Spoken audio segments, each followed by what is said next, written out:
Mesdames, Messieurs, bonjour. Le gouvernement congolais, à travers le ministre de la Communication et la ministre de la Justice, ont présenté des chiffres clés de l'impact de l'agression rwandaise en République démocratique du Congo. Il faut peut-être aussi souligner et revenir par exemple sur le nombre de déplacés internes du Nord Kivu, estimé à 2,39 millions de personnes. Nous allons revenir sur les chiffres clés de l'impact de l'agression rwandaise dans l'actualité du jour. Et puis nous sommes en train de présenter cette rubrique, l'actualité du jour, vendredi, une semaine après l'arrestation du journaliste Stani Boudiakera.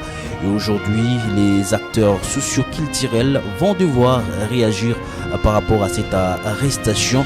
C'est par exemple Fred Baouma, ancien militant du mouvement Lutte pour les changements Lucha, qui pense que arrêter Stani Boudiakera, c'est arrêter aussi l'information. Nous allons suivre la réaction également du rappeur et ancien journaliste Bob Elvis, qui appelle les autorités à cesser de mettre les journalistes en prison. Messieurs, dames, vous êtes nouveaux, n'oubliez pas de vous abonner. On se retrouve dans la deuxième partie de cette vidéo.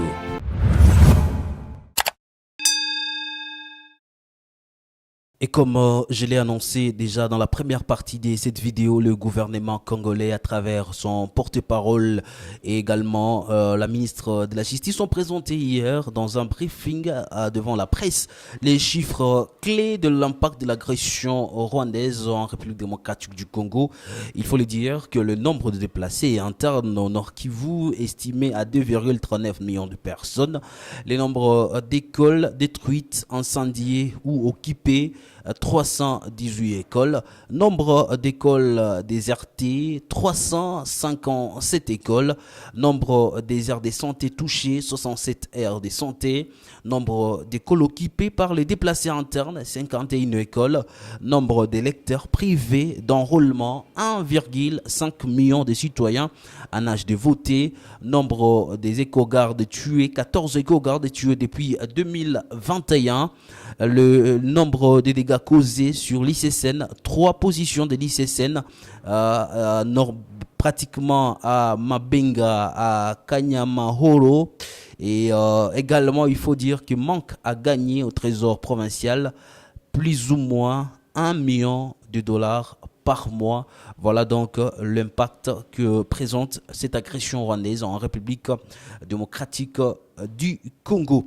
Et puis il faut le dire que l'ancien membre du mouvement citoyen Lutte pour les changements et Lucha, Fred Baouma, dans une vidéo partagée à travers les réseaux sociaux, Fred Baouma a partagé les souvenirs sur les risques pris par le journaliste Stani Boudiakera à la fin du deuxième mandat de Joseph Kabila.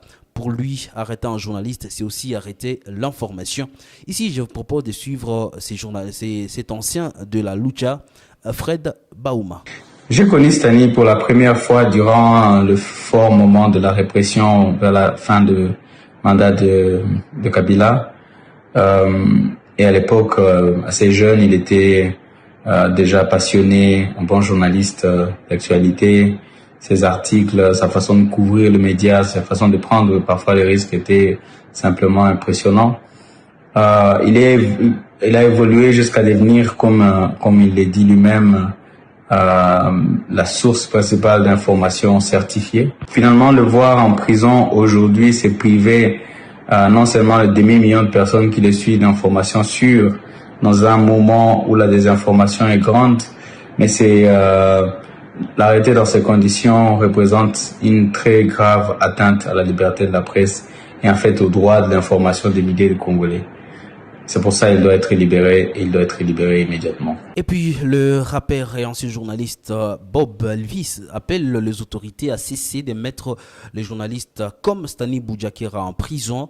La presse, c'est le quatrième pouvoir. Il y a des organes spécialisés pour auditionner et sanctionner les journalistes. Un peu de respect s'il vous plaît, note le rappeur Bob Elvis. Moi, Bob Elvis, en tant qu'ancien délifascique et en tant que journaliste aussi, parce que j'ai été journaliste, je condamne les arrestations de journalistes et spécialement celle de Stanis, parce que j'estime que la place du journaliste n'est pas en prison. Et je pense qu'à long terme, on doit réfléchir à comment donner l'immunité aussi aux journalistes.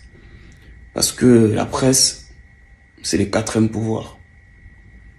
Et je pense que il y a des organes spécialisés pour auditionner et sanctionner les journalistes. Il y a l'UNPC, il y a les CESAC.